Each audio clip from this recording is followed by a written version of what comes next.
So now let's talk about MSTA, specifically analytic geometry, and especially conic sections, circles, to be exact. So find the standard and general equation of a circle whose diameter is the line segment joining -2, 2 and 2, -1. That's the first one. Okay. So dito, we're asked to find the standard form. Ano bang standard form ng circle? Equation ng circle. Standard form of equation ng circle is also known as center radius form. Bakit? Kasi and standard form is expressed as the center radius form kasi yan x minus h quantity squared plus y minus k quantity squared is equal to r squared. So, ayan, naka-represent siya in terms of hk and r. So, yung hk dyan, wherein hk is the coordinates of the center. Okay? So, center is h comma k. So, coordinates yun ng center. Then r, of course, the radius. So, ayan. So, ang ano muna hinahanap? Find the standard and general form. So, ito yung kailangan natin. So, what we need is we need to find the coordinates of the center. So, ayan. So, given the diameter, we have the diameter, line segment joining negative, coordinates niya, endpoints, -2, 2 and 2, -1. Okay, so kung ipa-plot natin yan ng maayos, dito na lang tayo rekta sa Desmos. So, that's -2, 2. And ano yung isa? -2, 2 and 2, -1. Okay, 2, -1. Ayan. So, yan yung, eto, this one. Oops, sorry. Di ata kita to. Kita pala. Naka-screen pala ako. Okay. So, ayan, -2, 2, and 2, 1. So, yan yung endpoints ng diameter. So, which makes it, the midpoint nila, yan yung location ng center. So, how to find the midpoint of that, or simply how to find the center? So, ang center naman yan, in that case lang kapag given yung coordinates ng endpoints ng diameter. So, center is in the form of h comma k. So, ang h natin in that case is basically average lang yun ng excess. Average, mas pangalanan natin tong pangalanan natin tong the first point as x sub 1, y sub 1. And the second point is x sub 2 and y sub 2. So, ayan. Ayan. So, ano lang yan, average lang yan. X sub 1 over x sub 2. I plus x sub 2 over 2. Then for k, we have average din ng y sub 1 plus y sub 2 over 2. So, basically, h comma k, yung h, yun yung nag-correspond sa x. Kaya, sila yung magkasama dito. Wait. Sila yung magkasama dito, x, h, and yk. They always go together. Okay, hand in hand. So, ayan. So, you have this x sub 1, -2. Ang x sub 2 ay si 2. Then, sa y sub 1, we have 2. And y sub 2, that's -1. So, ayan. So, ano yung h comma k natin? So, yung h natin will be -2 plus 2, that's 0, over 2, 0. And yung k natin is 2 minus 1, that's ilan? 2 minus 1, 1 over 2, so 1/2 or 0.5. I-decimal ko na lang. So, basically, yan yung center niya. So, ang center niya na is 0, 0.5. So, if we try to plot that dun sa Desmos natin, okay, so that's 0, 0.5. So, ayun. Yung gitna, di ba? Ay, 0.4. Not 0.4, but 0.5. So, ayun. Gitna siya, di ba? Ayun. So, that's the center. Nasa ano pala siya, y-axis. So, ibig sabihin, ano siya, y-intercept yung point na yan. Kasi walang value yung x. Wala siya dito. Di siya na-move to the right or to the left, pero upward or downward lang. So, that's the y-intercept. Kung saan 0 yung x or may value ka lang ng y. So, ayun. And there we go. So, we already have the h and k. So, ano na lang kulang natin to solve that? We have x minus 0 squared. Substitute na lang natin plus y minus k. 0.5 pa rin naman, di ba? Dito, I'm going to make this fraction na. 1/2 squared. Ayun, r squared. Di pa natin nakuha. So, paano naman yan? Ang r squared is ang r simply, di ba, r radius yun. So, that's half ng diameter. So, given the coordinates ng diameter, so kunin natin yung total distance yan. So, ayun, by distance formula. Okay, so sige, by distance formula, ang diameter natin is, hindi ko pa pala malalagay ito na. Sige, anuhin ko muna dito. Adjust ko muna pala siya. So, by distance formula, so that is just the square root ng, ito naman, differences naman ng x's natin and y's. So, x sub 2 minus x sub 1 squared plus y sub 2 minus y sub 1 squared. So, ayun. So, for x sub 2, so ayun nga, 2. Then x sub 1 minus 2, so mag-a-add yan. Then y sub 2, that's, ano yun, negative 1. Then y sub 1, that's 2. So, to simplify, so net 2 plus 2, so that's 4. 4 times 4, that's 16. Then plus 1 minus 2, negative 1 minus 2, that's negative 3. So, that's 9, no? No, tama. So, that's positive 9. So, that's square root of, tama ba? 25. Or that is simplified. So, given na ang diameter is 5, so we'll have the radius as half ng diameter. So, the radius natin is, ayun nga, 2.5 or 5 halves, right? Ayan, so 5 halves na lang. 5 halves. So, ayun, we already have the radius. 5 halves. So, kung aayusin natin to, so simplify x squared plus y minus 1/2 squared or 0.5 kabala, and also naka-square pala to. So that's 25 over 4. And that's it. That's how you express it as standard form ng circle. So, yan. Naka-x minus x, naka-square, then y comma something naka-square equals the square of the radius. So, ayun. So, that's the standard. And for general equation, syempre, so from standard form, gagawin natin siyang general form. So, ayun, expand lang natin yan. Which is babalik, hindi, pala. So, sige. So, x squared plus, ito, expand natin. So, that will be y squared minus 2 times y times 1/2. Sige, isa-isahin ko. 2 times y times 1/2, diba? Then, ano yun? Plus 1/2 squared. Ayan. Ganito pala dapat ginamit ko. Ayan. And that is equal to 25 over 4.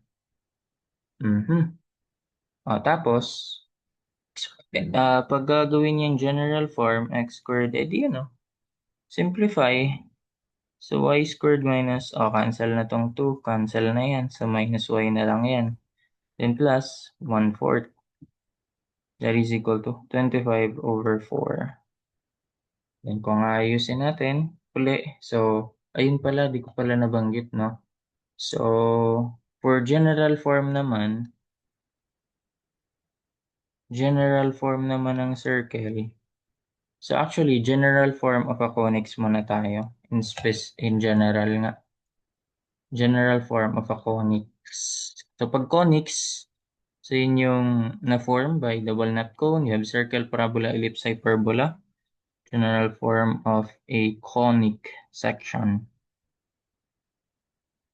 So circle is one of them, the first to be discussed about conic sections kasi pahirap ng pahirap yun.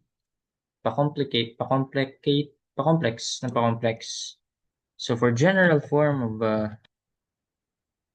for general equation ng conic section, so we have yun, ax squared plus bxy plus cx, ax squared plus bxy plus cy squared plus dx plus ey plus f equals 0. Pero, for circles, syempre, masisimplify yan. For circles kasi, A is equal to C. Ano ibig sabihin? Ito, equal sila ng coordinate, ang tawag dun, coefficient. Then yung B, for ano lang to for rotated graph. So, pag ganyan, wala ka pang makikitang may term na xy. So, unless rotated yung conic mo, then, an example nun is yung y equals 1 over x, yung hyperbola na rational function. Very well known um, example of a rational function. So, sige sa hyperbola na lang din i-discuss yun. So, dito circles tayo focus. So, if A is equal to C, so pwede nating sabihin na, edi AA, and ax squared plus,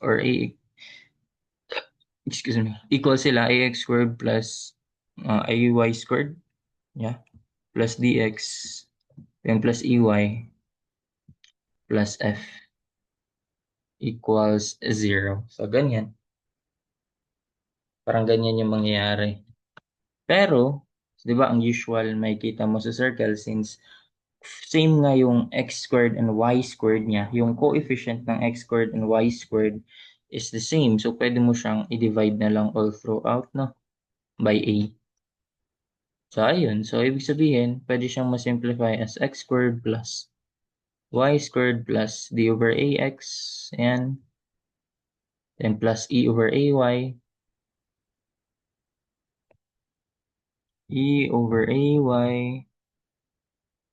and plus f over a then equal to 0. So, ganyan siya. Ayun. So, x squared, y squared, pero pwede rin may coefficient. So, kung wala, kasi ang goal natin pag general to standard naman tayo, tatanggalin natin yung coefficient, i-factor out natin. So, ayan. So, dito, simplify natin to. I-express natin as ganun. So, x squared muna nauna, then y squared kasi walang bxy, so y squared. Then, sunod, coefficient of x, wala. Then, coefficient of y, yung negative y. Then, yung constant na. So, paano yan? That's 1/4 minus 25/4. So, that's minus 24. Tama? 24/4 equal to 0. Then, kung gusto natin ayusin yan, mag-single liner, multiply lang natin by 4. Both sides. So, times 4 dito, times 4 dito. So, this one will be cancelled. Pero sa x squared and y squared, meron yan. So, magiging 4x squared plus 4y squared minus 4y equals, no. Minus 24 equals 0. And that's the general form of, of the given equation ng circle. So, if gusto natin i-prove, sige, input natin yan sa Desmos. So, ano yun? X squared plus y minus 1 half squared. Diba? 1 minus 1 half squared equals 25 over 4. Tama? Ay, ano yun? 25 over 4. So, ayun. Sumakto siya. Dito yung diameter. Ayan, ito yung diameter. Boom. Diba? So, ito yung center niya. Then, kung input din naman natin yung general form na nakuha natin, 4x squared plus 4y squared. Oops, that should be plus 4y squared minus 4y minus 24 equals 0. So, ayan. Ano din siya. Tag nito, nag-overlay lang din siya. Ayan na. So, tama yung nakuha natin na.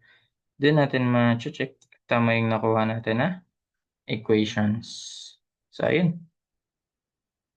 And, actually, sige.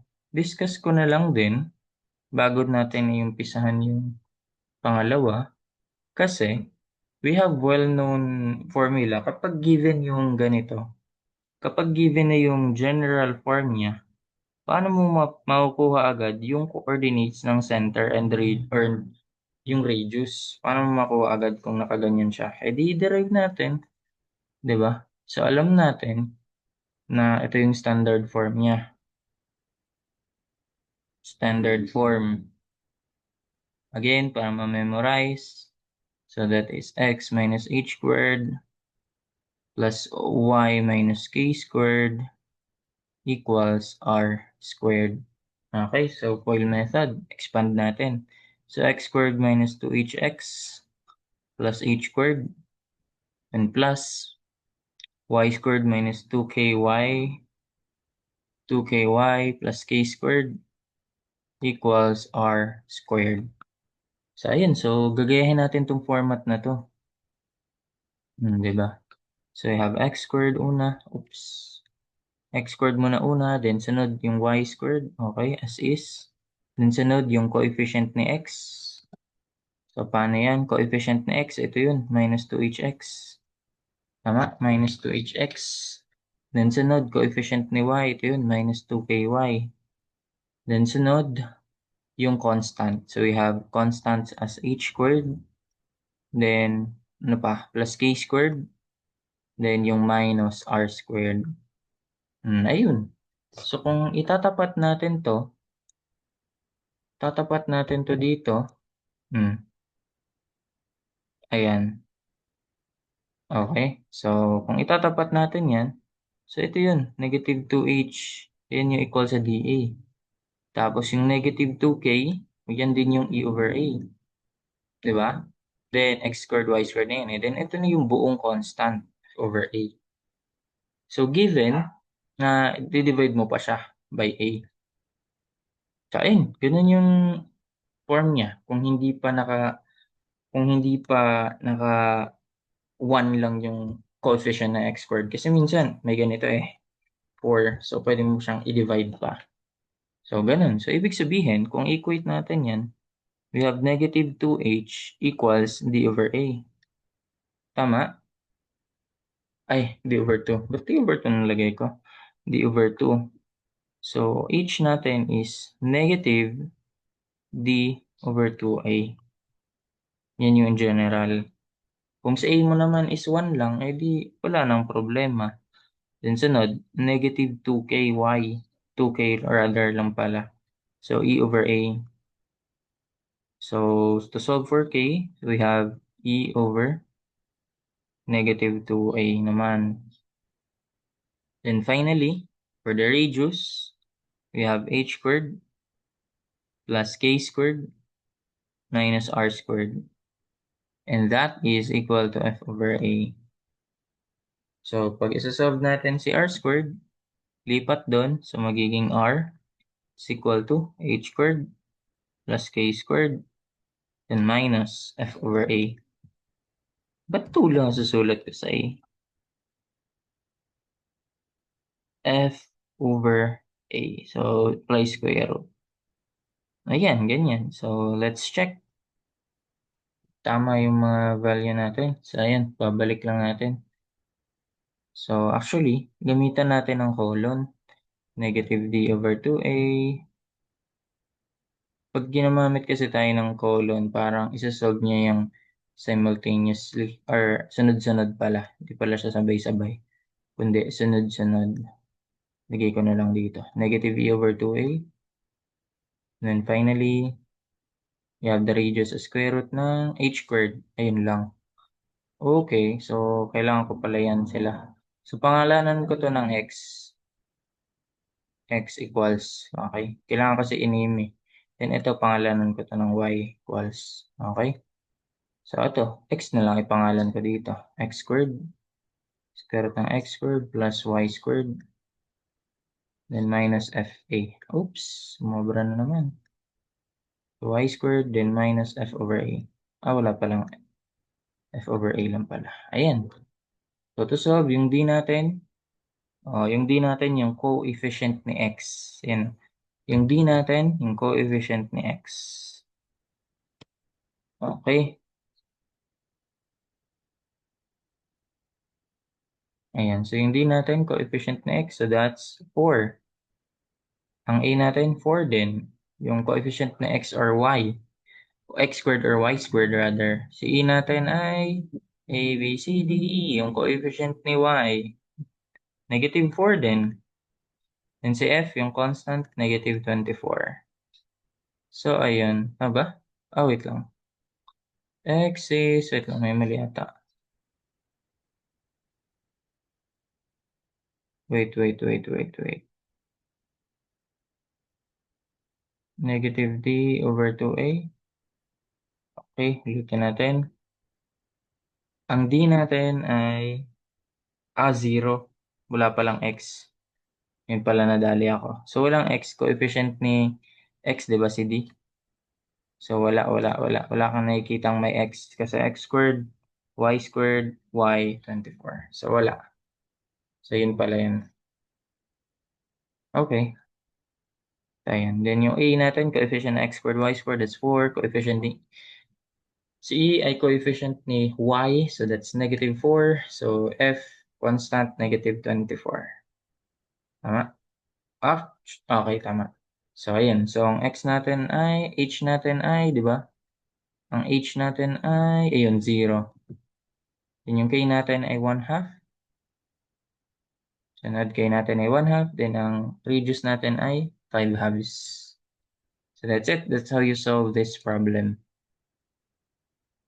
So, ayun yung kailangan tandaan din. Another shortcut formula para kung given the general equation, so you can directly solve for the coefficient, coordinates ng center and the radius as well. So, next, reduce to standard form. Okay, so again, pag ganito naman, this is given the general. So, ibalik natin sa standard. But before that, ito na lang muna yung ibalik natin para may guide tayo. Ayan, so ibalik natin to standard form. Para bumalik lang, check natin. Practice lang. Unang gagawin dyan, ang yung sabi ko nga kanina, is i-group mo muna yung like terms. So, lahat ng x pagsamahin, x squared, okay, 4x squared lang yan. Ang y naman ay 4y squared minus 4y lang. Si constant, labas sa kabila.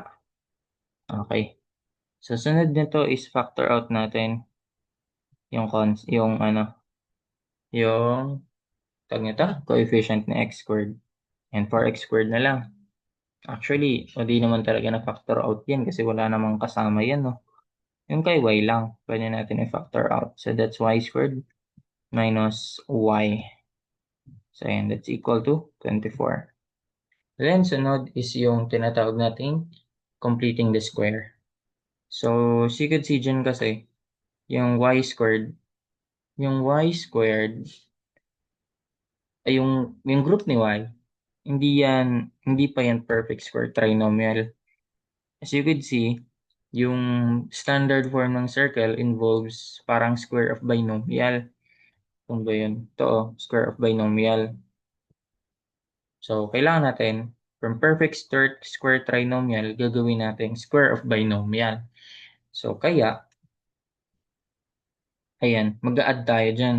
So, dito na lang, another line na lang. So, 4x squared, and plus 4 minus y squared minus y. So, ito na yung part ng completing the square.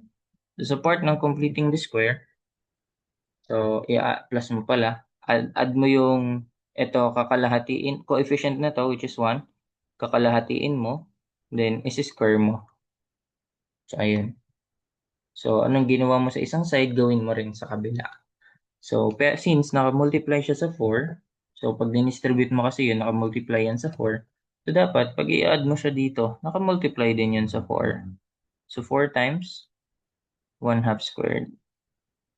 Right? Okay. So, sunod, 4x squared, then plus 4 quantity. Ito naman, ito, perfect square trinomial na to. Gagawin lang natin square of binomial. So, copy the,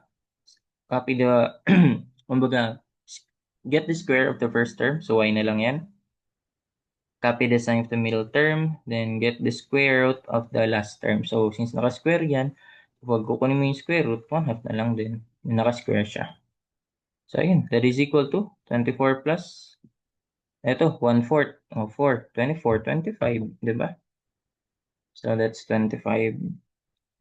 So, ayun. Pag gagawin natin naka-express in terms of x, o yung 4, mawawala na yan. Matatransfer na yan dito sa 25. Kumbaga, you're dividing by 4 both sides. So, ayan. 25 over 4. O, di ba? Palabas ulit natin.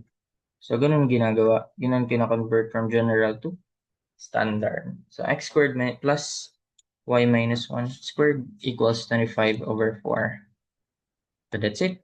Sunod natin to. So, ayun. So, reduce to standard form. Again, combine muna natin like terms. So, x squared. Then, may minus 6. Okay. Pagsamahin natin. X squared minus 6. Then, y squared. Actually, y yan, di ba? Sobra kasi. So, y squared.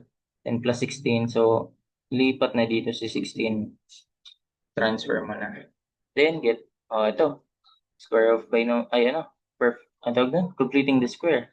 So, x squared minus 6x. Ayun. Ang difference niya kanina is si x natin. Coefficient 1 lang yan. So, x squared minus 6x. And plus, kakalahatiin mo yung 6. 6 over 2.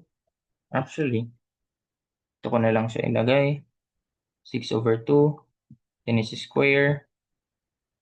Then sa y, wala ka namang magagawa dyan. Wala naman siyang middle term. So, kung may middle term siya, 0. Kalahatiin mo, square mo, 0 pa rin. Wala lang din.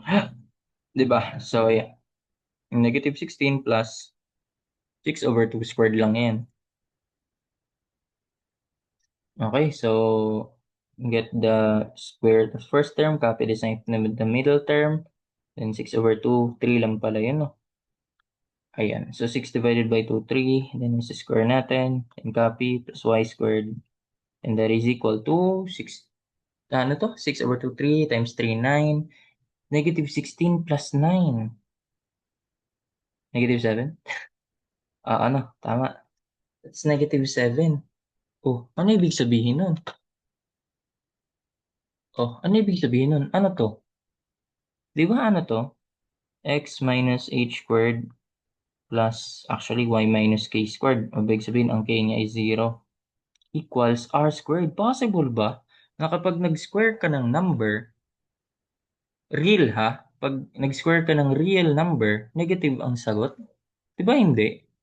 Kaya there's some things wrong with the equation. So ayun. So diyan mapapalabas mo ng center HK, di ba? So, ang center is h. So, yun, x minus h. So, 3 lang yan. Then, ang k is 0. So, pwede possible ba yan? O, tignan natin sa Desmos. Okay na to. Have to get rid of this. So, x squared. Yeah. X squared. Okay. Get x squared. Ano sunod? Plus y squared.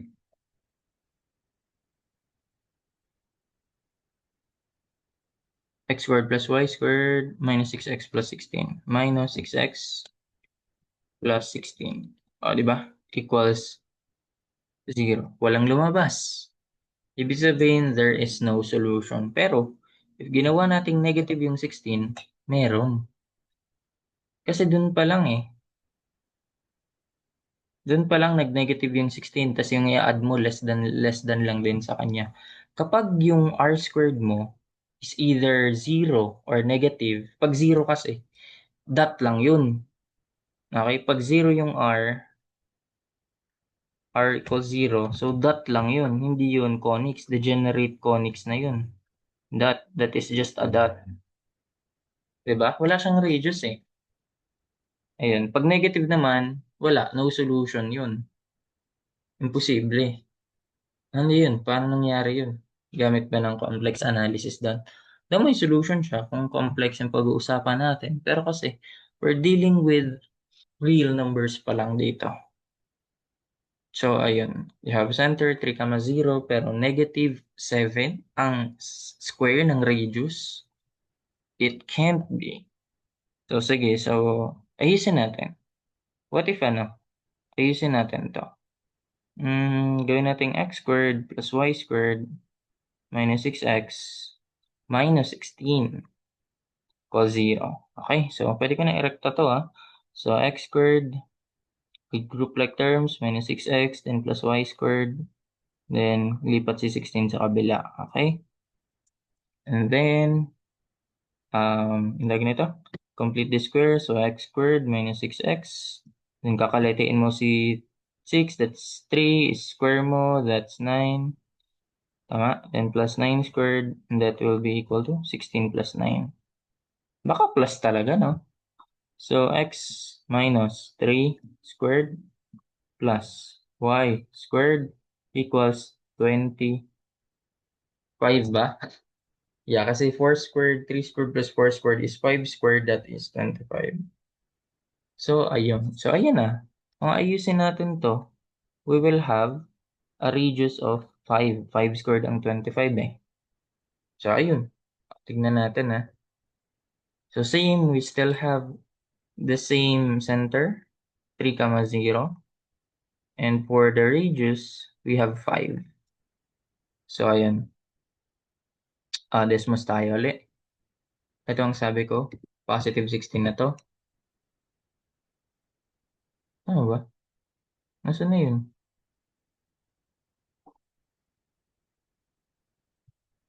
Ay, oo nga pala. Ang bonak. Negative 16. Okay. So, plot natin yung center. That's 3, 0, right? 3, 0. So, ayun. Sa center siya. Ayun. So, tama yung equation natin. So, sige, confirm natin yung nagawa nating standard form. So, x minus 3 squared plus y squared equals 25. Di ba? Nag-overlay lang din siya. So, that's it.